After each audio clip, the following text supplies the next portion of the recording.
Olá, pessoal. Direito Civil 2, né? Vamos dar sequência aí ao nosso estudo. Hoje nós vamos dar continuidade naquilo que nós começamos a ver na aula passada, que é a respeito da invalidade do negócio jurídico, nulidade e anulabilidade. Nós vamos fazer uma espécie de revisão e aprofundamento hoje do tema para que nós possamos mudar e passar para a questão dos atos ilícitos, certo?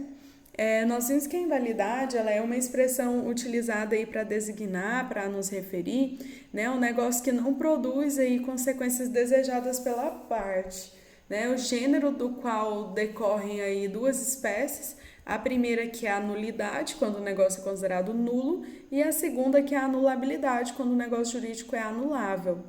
No nosso Código Civil de 1916, o legislador ele utilizava a expressão nulidade absoluta para se referir a um negócio jurídico nulo e nulidade relativa para se referir a um negócio jurídico anulável. No nosso Código Civil de 2002, que é o nosso código atual, o legislador ele eliminou essas expressões, né? Porém elas continuam sendo utilizadas pela doutrina e pela jurisprudência. Então, por isso que a gente tem que aprender como que tradicionalmente se designa, se denomina, né, podemos assim dizer, essa temática. A escolha do legislador por uma outra sanção, aí, uma consequência nova, podemos assim dizer, decorre da análise do interesse ali do envolvido. Então, quando a ofensa a princípios básicos do ordenamento jurídico e, consequentemente, lesão a interesse da coletividade, né, as hipóteses mais graves, o legislador ele impõe a nulidade. E quando o interesse é particular, na hipótese menos grave, a sanção escolhida pelo nosso legislador é a anulabilidade. Dentro desse contexto, então, nós vamos ter alguns princípios que vão coadunar e que é importante a gente estar falando aí, que alguns aspectos que se esbarram, né, de maneira transversal em relação a esse conteúdo da nulidade e da anulabilidade, que nós podemos estar fazendo um breve aprofundamento teórico. O primeiro que eu chamo a atenção de vocês é a respeito do princípio da conservação dos contratos. Nós temos no nosso artigo 74, 184 do Código Civil, que fala que, respeitada a intenção das partes, a invalidade parcial de um negócio jurídico não o prejudicará na parte válida, se essa for separável. A invalidade das obrigações principais, né, implica a das obrigações acessórias, mas a desta não induz a da obrigação principal. Por exemplo, se alguma coisa afeta o meu contrato e desse contrato deriva uma fiança e foi afetado o principal, automaticamente a fiança também é afetada. Porém, se algo afeta apenas a fiança, não afeta o contrato principal. É a lógica de que o acessório segue o principal, mas o principal não segue o acessório, certo? A aplicabilidade da norma, ela se dá tanto às hipóteses de nulidade, né, como às de anulabilidade, preservando aí, se possível for, a parte do negócio jurídico que não esteja contaminado pela invalidade. Às vezes dentro de um testamento foi reconhecida uma paternidade. Esse testamento vai ser considerado como não válido, mas esse reconhecimento da paternidade vai ser aproveitado dentro desse testamento. Por isso que a gente fala que é o princípio da conservação aí dos contratos. O segundo aspecto que merece ser observado por nós é o ato inexistente e a necessidade de declaração judicial.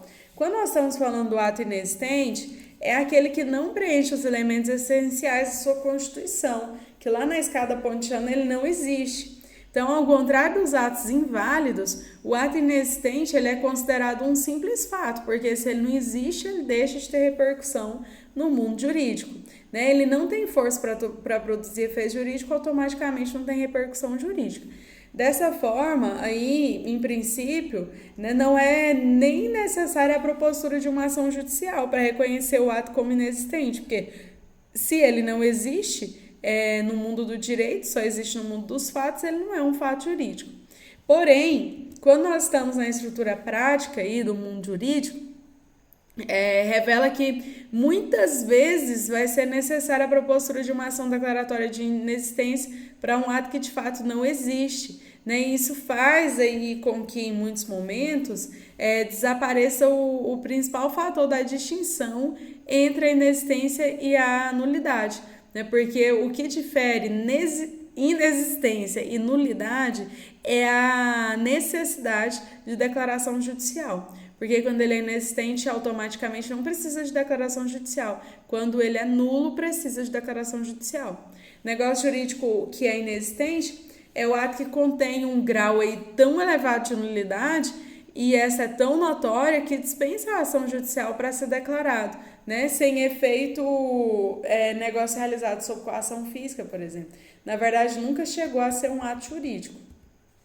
Terceiro aspecto que nós precisamos relembrar quando nós estamos estudando nulidade e anulabilidade são os 3 planos aí, os 3 degraus da escada pontiana, né? Que no primeiro plano da existência tem que ter agente, manifestação da vontade, objeto e forma, né? No segundo degrau, que é o degrau da validade, é necessário ter agente capaz e legítimo, objeto lícito, possível, determinado, determinável, manifestação da vontade livre, né? E a forma prescrita ou não defesa em lei. E que no nosso terceiro degrau, que é o degrauzinho da eficácia, nós vamos, ou o negócio tem plenitude ali imediata, ou ele tem alguns elementos acidentais, como a condição, né, que é um evento futuro incerto, o termo, que é um evento futuro incerto, ou o encargo ou modo, que é uma liberalidade mais um ônus, né?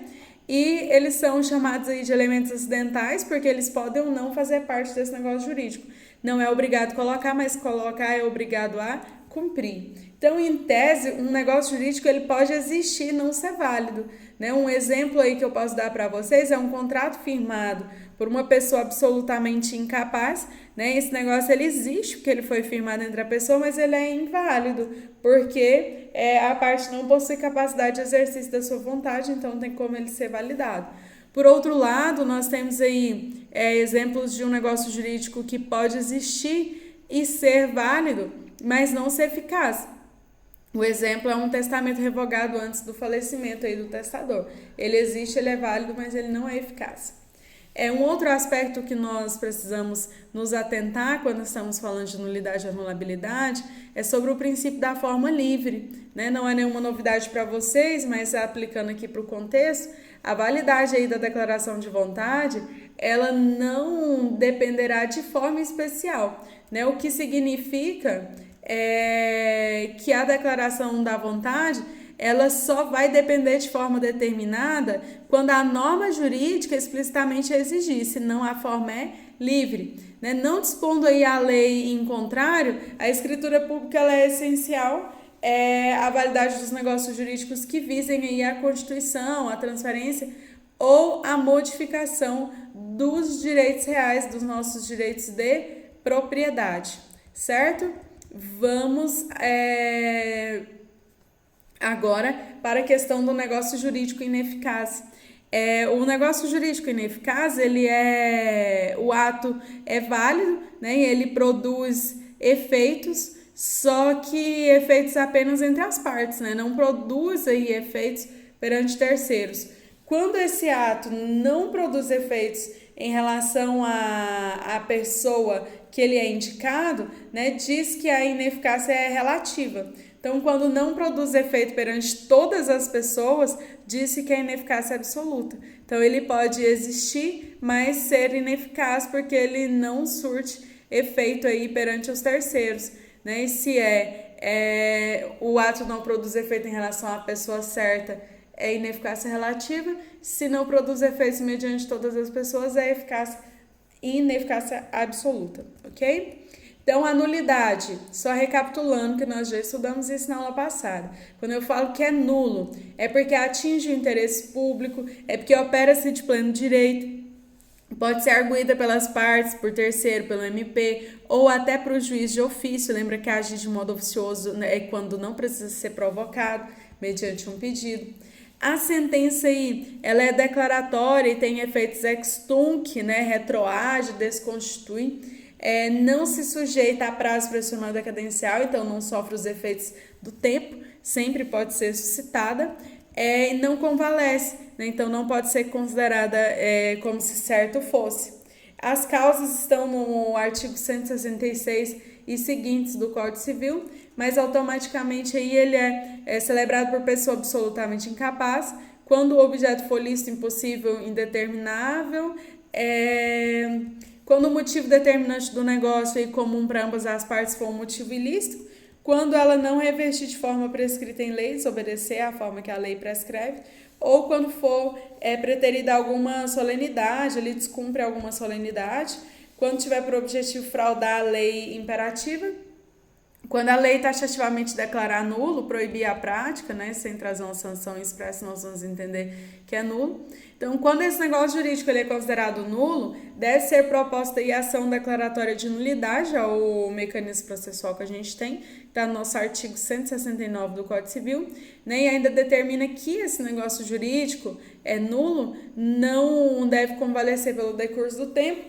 e nós vamos dizer que não se tem nenhuma dúvida de que esse dispositivo, né, do Código Civil consagrou aí a imprescritibilidade do negócio jurídico nulo, mas na doutrina nós já encontramos outras correntes, porém não são colocadas em prática, mas temos gente que pensa diferente disso daí, tá? Na anulabilidade, nós vamos ver que atinge interesses particulares, não se opera de pleno direito, somente pode ser arguída pelos legítimos interessados. A sentença ela é constitutiva negativa, né, e tem efeitos ex nunc, então só do momento que é suscitado para frente. A anulabilidade ela é sujeitada a prazo, né, o artigo 178 traz aí 4 anos para os vícios do consentimento, erro, dolo, lesão, coação, e também para fraude contra credores e a lesão, estado de perigo. E no artigo 179 fala que tem aí o prazo supletivo e genérico de 2 anos, quando o Código Civil dispor sobre a anulabilidade sem estipular prazo. Aplica-se o prazo de 2 anos. Então, o prazo geral é 2 anos. Se o Código Civil não tiver falado de maneira expressa quanto tempo que é aí para prescrição. A anulabilidade também ela pode convalescer, e as causas aí que enseja a anulabilidade é a incapacidade relativa do agente, vício resultante de erro, dolo, lesão, coação, estado de perigo, fraude contra credores ou lesão, né? Para que o negócio ele seja considerado como anulado, a parte interessada ela deve propor ação anulatória, então é outro tipo de ação. A legitimidade ativa ela é exclusiva da parte prejudicada pelo ato, né, e os seus efeitos só aproveitam aos que alegaram, salvo caso de solidariedade ou indisponibilidade do objeto. Algumas informações pontuais que nós podemos elencar aí é o que está no nosso artigo 180 do Código Civil, que fala que o menor aí entre 16 e 18 anos não pode eximir-se de uma obrigação invocando a sua idade, se dolosamente ocultou, né, quando inquirido pela outra parte, ou se no ato de obrigar se declarou-se maior. O artigo 181 vai falar que ninguém pode reclamar o que por uma obrigação anulada pagou a um incapaz, se não provar que reverteu em proveito dele a importância paga, certo? Então, a termos de aprofundamento, pessoal, indico que vocês façam aí a leitura dos artigos que eu vou citando ao longo das aulas. Leiam 5 artigos antes, 5 artigos depois. Vamos manter os nossos estudos aí a todo vapor, né? Com leitura atualizada, com leitura do material, anotações em dias feitas no caderno, tá? Não deixem de estudar, não deixem de respeitar as etapas necessárias para a formulação de um processo de ensino-aprendizagem justamente pleno e eficaz, né? Que você possa aproveitar da melhor forma possível aqui o seu tempo na faculdade, tá? Eu agradeço a atenção de todos, me coloco à disposição nas redes sociais, o nosso fórum de discussão, para que vocês possam tirar aí as eventuais dúvidas e que nós não tenhamos nenhuma dificuldade na construção do raciocínio jurídico em torno de Direito Civil 7. Até mais, pessoal, um abraço.